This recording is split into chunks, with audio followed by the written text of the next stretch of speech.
Assalamualaikum warahmatullahi wabarakatuh. Yang terhormat Bapak Rohenda SAG MM MSI, yang saya hormati teman-teman dan rekan-rekan kelompok saya. Ya, Bismillahirrahmanirrahim. Terima kasih kepada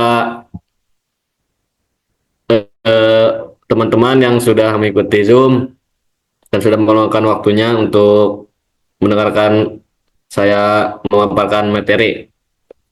Oke, langsung saja ke pematerian. Di sini saya akan membawakan judul tentang urgensi mempelajari bahasa asing bagi generasi muda Indonesia. Nah, jadi di era globalisasi yang sudah modern ini, yang sudah berkembang sangat pesat, bukan hanya di teknologi, budaya, dan lain-lain, tapi mempengaruhi juga di komunikasi dan ya informasi-informasi lah, terutama banyaknya informasi dan komunikasi yang berasal dari luar negeri yang dimana itu berbahasa asing. Jadi di sini kita sebagai generasi muda Indonesia diwajibkan, bisa dibilang diwajibkan untuk mempelajari bahasa asing. Oke, langsung saja ke isinya. Nah, di sini ada daftar isi. Yang pertama, manfaat mempelajari bahasa Indonesia. Yang kedua, tantangan mempelajari bahasa asing. Yang ketiga, dampak penguasaan bahasa asing terhadap daya saing. Yang keempat, cara efektif untuk meningkatkan pembelajaran bahasa asing. Yang kelima, peran pemerintah dan institusi pemerintah dalam mendukung pembelajaran bahasa asing. Oke, saya akan langsung saja ke materi yang pertama, yaitu manfaat mempelajari bahasa asing. Yang pertama, itu memperluas wawasan pengetahuan. Nah, di sini pastinya kita akan memperluas pengetahuan dan wawasan ketika kita mempelajari bahasa asing. Sangat sekali bahasa asing di luar sana, bukan hanya bahasa Inggris, Arab, dan bahasa Perancis, ya, Mandarin. Sangat banyak sekali. Nah, ketika kita belajar mempelajari bahasa asing ini, kita bisa sangat mudah mendapatkan informasi dan sangat mudah berkomunikasi dengan orang luar negeri. Oke, yang kedua, membuka akses ke informasi. Nah, seperti yang tadi saya sebutkan, di memperluas wawasan pengetahuan, bahasa asing ini sangat bermanfaat untuk membuka akses ke informasi, terutama informasi-informasi dari luar negeri. Mungkin dari Inggris, dari Amerika, dari Arab, ya negara-negara besar lah. Begitu informasinya yang sangat berdampak kepada dunia ini. Nah, yang ketiga itu meningkatkan komunikasi antar budaya. Nah, yang ketiga ini meningkatkan komunikasi antar budaya, jadi kita bisa sangat mudah lah untuk berkomunikasi dengan orang luar, orang barat, orang timur, berkomunikasi untuk mendapatkan informasi. Nah, jadi poin satu, 2, 3 ini saling eh, menyambung lah, bersambung. Nah, yang keempat itu meningkatkan kepercayaan diri. Nah, meningkatkan kepercayaan diri karena ketika kita merasa bahwa kita sudah mahir berbahasa asing atau memiliki wawasan dan pengetahuan yang luas, otomatis juga kita akan meningkatkan kepercayaan diri kita untuk berbicara kepada orang lain, berbicara di depan umum, bahkan berbicara di depan orang-orang yang bukan orang Indonesia atau orang luar negeri. Nah, yang kelima adalah peluang karir yang lebih baik. Daerah globalisasi yang maju ini, yang berkembang ini, tentunya teknologi pun sangat berkembang lah, yang dimana banyak teknologi itu kebanyakan menggunakan bahasa luar, bahasa Inggris maupun bahasa Mandarin. Nah, jadi sangat baiklah peluang karirnya. Oke, lanjut ke materi yang kedua, yaitu tantangan mempelajari bahasa asing. Satu, yang pertama, kesulitan mengingat kosakata dan tata bahasa. Ya, itu mungkin faktor utama ya, yang membuat kita merasa malas mempelajari bahasa asing itu sulit mengingat kosakata dan tata bahasa dikarenakan kita baru mempelajari dan baru melihat, mungkin baru mendengar juga kosakata-kosakata yang baru dan ya itulah jadinya sulit mengingatnya. Yang kedua tuh mengatasi perbedaan pengucapan dan aksen. Nah, jadi bahasa Inggris juga kan sangat banyak ya kayak British gitu dan lain-lain yang aksennya dan pengucapannya beda. Kemudian di Arab juga. Jadi kita sangat sulit mengatasi perbedaan pengucapan dan aksen tersebut karena ya berbeda-beda. Jadi susah lah. Yang ketiga itu keterbatasan praktik dengan penutur asli. Nah, mungkin sangat sulit ya kalau hanya belajar teori dan tidak mempraktekannya kepada masyarakat atau ya kita tidak mempraktekannya dengan cara mencoba berbicara bahasa asing atau membaca dan ya dan lain-lain lah. Nah, yang keempat itu frustasi dengan proses belajar yang lambat. Nah, mungkin kita juga merasakan berapa frustasinya proses belajar yang lambat itu, frustasinya gimana belajar hal-hal yang baru karena ya rata-rata orang pasti ingin hasil yang cepat lah.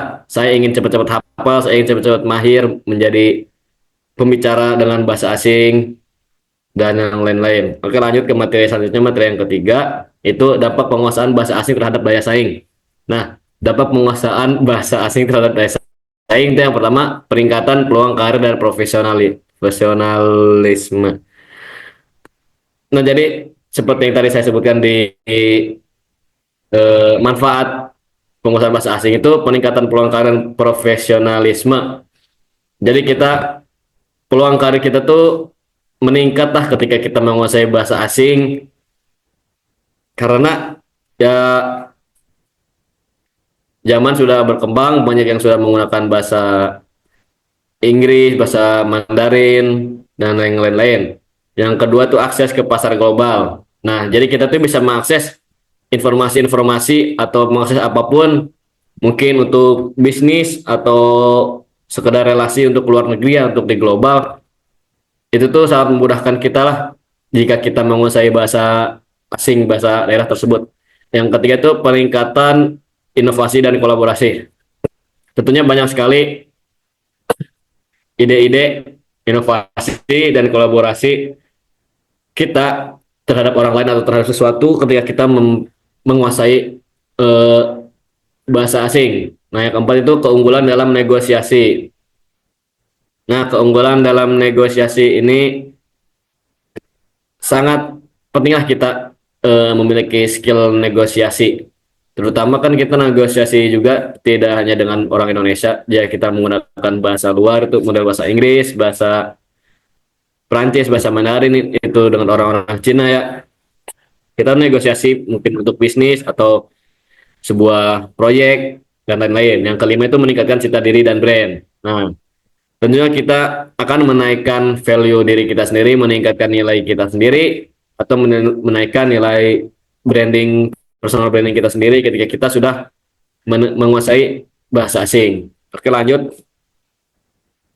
Cara efektif untuk meningkatkan pembelajaran bahasa asing. Yang pertama itu mengikuti kursus atau pelatihan bahasa. Nah, itu pastinya kita harus mengikuti kursus atau kelas atau pelatihan bahasa itu untuk meningkatkan pembelajaran bahasa Inggris, bahasa asing. Karena tentunya sangat susah ketika kita belajar otodidak ya. Hanya dengan mendengarkan lagu, mendengarkan lagu, menonton film atau membaca buku itu mungkin sangat sulit ya, dan banyak juga yang frustasi ketika belajar sendiri. Oleh karena itu kita membutuhkan mentor atau wadah lah suatu ini untuk kita belajar dan melatih bahasa Inggris, bahasa asing.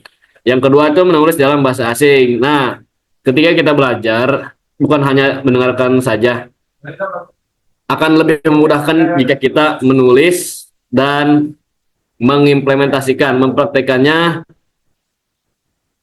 kepada masyarakat, kepada masyarakat, kepada orang tua, kepada teman untuk mempraktekannya ya. Walaupun pasti teman juga kayak kamu mah so bahasa ini, so ini. Nah, kita harus tetap mempraktekannya. Nah, yang ketiga tuh gunakan metode belajar yang menyenangkan. Jadi kita harus menggunakan metode belajar yang menyenangkan untuk bagi diri kita sendiri. Jadi kita nggak bisa belajar dengan cara belajar orang lain. Kita harus menemukan gimana cara kita belajar, mungkin dengan cara mendengar, menulis, atau dengan gerakan dan lain-lain. Yang keempat tuh latih kemampuan berkomunikasi. Nah, kita harus melatih komunikasi kita dengan menggunakan bahasa asing, mungkin dengan teman yang sesama ingin belajar bahasa asing, atau dengan guru, dengan dosen, atau dengan orang tua, atau sekedar ngomong di depan kaca juga tidak apa-apa. Yang kelima tuh yang paling penting konsistensi dan ketekunan. Karena tanpa konsistensi dan ketekunan kita tidak akan pernah menguasai bahasa tersebut. Ya kita hanya belajar seminggu sekali atau 2 minggu sekali, sebulan sekali bahkan. Ya lanjut ke materi selanjutnya tuh peran pemerintah dan institusi pendidikan dalam mendukung pembelajaran bahasa asing.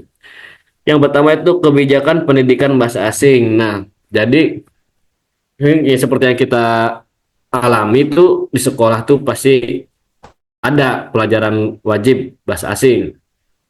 Yang utama itu Inggris, mungkin ada juga yang belajar bahasa Mandarin atau bahasa Arab ya. Di pondok pesantren begitu kan bahasa Arab pasti ada. Nah, yang kedua ada pengembangan program bahasa Indonesia bagi penutur asing. Nah, jadi ada program bahasa Indonesia bagi penutur asing dari pemerintah itu menyediakan ya untuk orang asing gitu. Yang ketiga, penyediaan sumber daya pendidikan. Tentunya pemerintah juga sudah menyediakan sumber daya pendidikan seperti sekolah atau kelas-kelas atau ya itu kelas-kelas khusus-khusus bahasa Inggris atau bahasa Inggris bahasa asing. Pemerintah tuh mungkin sudah banyak menyediakan. Yang selanjutnya pelatihan dan sertifikat guru. Nah, jadi pemerintah itu bukan hanya menyediakan sumber daya pendidikan seperti sekolah, gedung segala macam, juga menyediakan guru-guru yang mohon maaf, menyediakan guru-guru yang bisa melatih untuk untuk kita berlatih bahasa asing dengan yaitu dengan sertifikat, berarti guru itu terpercaya. Yang kelima ada dukungan terhadap inovasi belajar. Banyak sekali dukungan-dukungan dari pemerintah eh, untuk anak-anak yang ingin belajar, bukan hanya bahasa asing juga, belajar yang lain juga pemerintah sudah banyak mendukung. Yang keenam, kolaborasi dengan sektor kuasa swasta. Nah, jadi pemerintah itu berkolaborasi dengan sektor swasta untuk mendukung pembelajaran bahasa asing di Indonesia.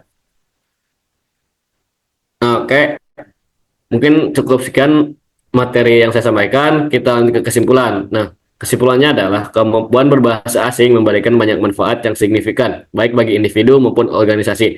Penguasaan bahasa asing dapat meningkatkan kemampuan kognitif, membuka peluang karir, memperluas jaringan sosial, dan meningkatkan pemahaman antar budaya.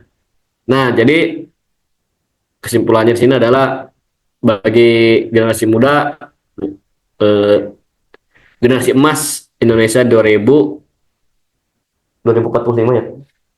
2045, ayolah kita belajar, banyak-banyak belajar, bukan hanya belajar eh, bahasa asing. Jadi kita banyaklah belajar. Tidak ada salahnya kita belajar terus belajar, belajar, belajar, belajar.